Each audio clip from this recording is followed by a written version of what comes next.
नमस्कार, मैं प्रेम कुमार श्रीवास्तव। बैंकों को लेकर के एक बहुत बड़ा अपडेट फिर से आया हुआ है और आज हम बात करेंगे बैंक ऑफ बड़ौदा का और कुछ ऐसे जो बीसी हैं, ब्लॉक कोऑर्डिनेटर हैं विभिन्न बैंकों का, यस बैंक, ऐसे ऐसे बैंक है, बहुत सारे बैंक का जो लोग आउटलेट चला रहे हैं, जो भी रिटेलर्स काम कर रहे हैं, बहुत सारे कंपनियों का, पे नियर बाई है, स्पाइस मनी है, आपको बहुत सारे हैं। कुछ नाम हमें दिमाग में नहीं आ रहा है। बहुत सारे बैंक हैं जिसका आप बीसी लेकर के, पॉइंट लेकर के आप काम कर रहे हैं, तो आपके लिए ये सबसे बड़ा मैसेज है। और नया जो अभी नोटिफिकेशन आया है उसके तहत NPCI, national payment system of India, Bharat सरकार का जो एनपीसीआई है, जिसके जो कंट्रोलिंग करता है, पूरे देख रेख करता है ये सारे चीज पर, आप इस सारे इनके तरफ से कुछ नोटिस आया हुआ है जिसको आपको शेयर करना जरूरी है और इसका कुछ बैंक फॉलो भी करना चालू कर दिए हैं। इसमें बैंक ऑफ बड़ौदा की आज हम बात करेंगे और आप सभी को पता है बहुत सारे ऐसे रिटेलर्स हैं जो परेशान हैं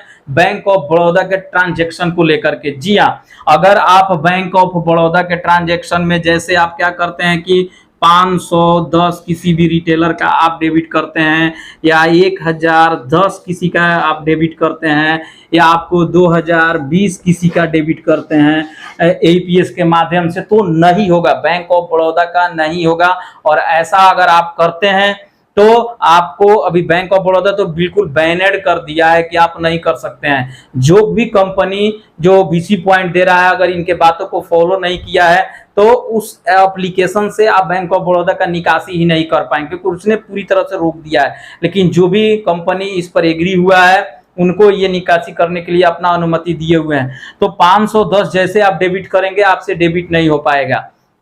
तो बैंक ऑफ बड़ौदा की तरफ से इस तरह से किया गया है। और आगे जो नोटिफिकेशन का मुख्य बात है वो ये है कि एनपीसीआई के तरफ से इस तरह के जो भी रिटेलर्स हैं, बीसी हैं, जो लोग आउटलेट खोलकर काम कर रहे हैं विभिन्न कंपनियों का आईडी लेकर के, उनके आधार कार्ड और पैन कार्ड को आगे चल करके ब्लॉक कर दिया जाएगा, रोक दिया जाएगा, ब्लैक लिस्टेड कर दिया जाएगा, ताकि चूंकि फ्रॉडिंग बहुत ज्यादा हो रहा है, लोगों के अकाउंट से 510 520 ऐसे करके काटा जा रहा है। हालांकि आज के डेट में अगर इस बात को लेकर के चला जाए तो कुछ जो लोग हैं जो काम कराते हैं कहीं ना कहीं आउटलेट पर जाकर, तो आउटलेट वाले को इतना ज्यादा कमीशन नहीं मिलता है, जिससे ये बैंक जो है बहुत ज्यादा कमीशन नहीं देते हैं, बिल्कुल ही नहीं देते हैं।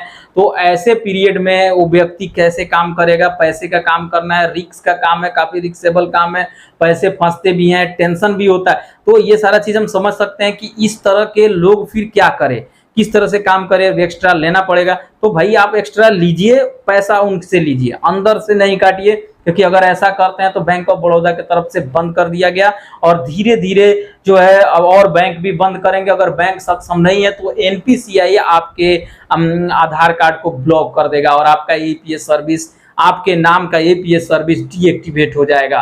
तो आई होप कि इस चीज को आप समझ गए होंगे कि मैं कहना क्या चाहता हूं। आपसे रिक्वेस्ट है कि किसी भी रिटेलर, जो भी रिटेलर भाई हैं, जो भी लोग हैं या जो काम कराने जा रहे हैं, उनको भी समझना है कि 1000 रुपया हमको निकालना है तो रिटेलर को कुछ नहीं मिलता है। रिटेलर को भी सोचना है कि मैं अंदर से ना काट के इनसे फेस टू फेस कहूं कि मैं 1000 पे 10 रुपया लूंगा या 20 रुपया लूंगा या 50 रुपया लूंगा, जो भी लेना है आप कह के लीजिए, अंदर अंदर खातों से नहीं काटिए। फिलहाल आप बैंक ऑफ बड़ौदा का तो कर भी नहीं सकते हैं क्योंकि बैंक ऑफ बड़ौदा ने रोक लगा दिया है। तो हमें आशा करते हैं कि आप इस चीज को समझ गए होंगे और इस अपडेट के साथ आप बने रहिए। फिर अगले एपिसोड में कुछ न कुछ नया लेकर के आपके सामने हाजिर होंगे। तब तक के लिए इजाजत दीजिए।